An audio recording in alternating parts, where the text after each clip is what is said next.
Christian Audio, a division of Recorded Books, presents Making Time, a new vision for crafting a life beyond productivity by Maria Bowler. Narrated by Maria Bowler. For Nate and Ingrid, who do not need to do anything to be pure magic. In another way, for the judging, tisk-tisking, punishing, well, isn't that cute, just try harder voices within me and in the world who mistook producing for creating. Thank you for the inspiration. Preface. This is not the kind of book that will tell you what to do. I assume you're tired of other people's formulas, instructions, and hot tips anyway. Approach it then not as a user manual, but rather in the same way you would approach a message in a bottle washed onto the shore. Just let the words land with you wherever you are. Listen from beginning to end, following the journey from mere doing to making, or skip to any section. Who am I to instruct you anyway? The writer of this manifesto is first and foremost someone who was once sick from the pressure to produce, though I had every social opportunity. I'm the child of the white Canadian middle class, born in the me-first 1980s. The unspoken motto in my social sphere was, if you want it, you can make it happen if you work hard enough for it, as long as it's reasonable. Reasonable things to want included good grades, clothes from the Gap, a mortgage, and framed accomplishments to decorate the walls. But I was also born a girl who loved to sing, a builder of cardboard castles, the first to don a cape from the dress-up pile. I had the same gift held by every child, a living imagination in which the logic of wonder makes the most sense. Fast forward 20 years. Picture me paralyzed from overwhelm, alone in a basement apartment with too many mice and no furniture, struggling to roll off the floor mattress, alone from my landlord, to arrive late to work at a coffee shop serving bored tourists. Doctors called it depression. Counselors called it overthinking. My parents called it, maybe you should go back to school and become a lawyer.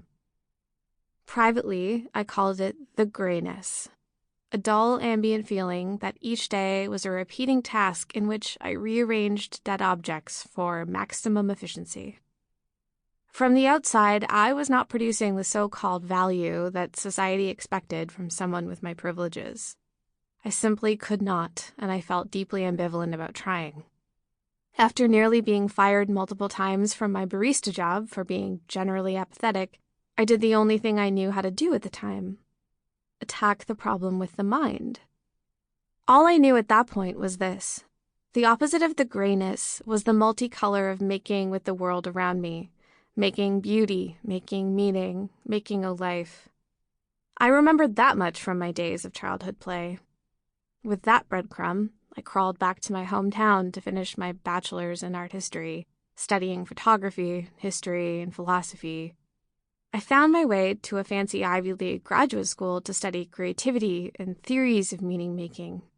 For 2 years, I studied under Benedictine nuns to learn the mysteries of the contemplative life and how to accompany others. This granted me the great gift of sitting across from seekers and people wondering how their inner life might feel more alive in the day-to-day. Over and over, I heard their stories of trying and failing to do enough, to meditate enough, write enough, spend time with their kids enough. I moved to New York to rub shoulders with fancy cultural types and took my seat in a cubicle as a magazine editor in a tall building in Manhattan, discussing big ideas. That all looks acceptable on a CV.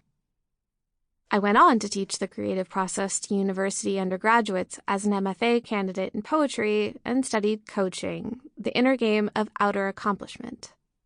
As I clawed my way out of my own pit, I set out to understand what the pressure to produce was doing to me, my clients, and my students, and how it differed from making something real, like a life that felt alive. Then I had no choice but to stop producing. I was about to give birth as the world shut down in the spring of 2020. You may remember that the world was beginning to freeze in response to the global pandemic. In the weeks between checkups with my OB/GYN, borders closed and best practices changed by the day. In a locked-down hospital, my husband and I celebrated baby Ingrid's entrance into the world as the nurse declared that she had Sample complete. Ready to continue?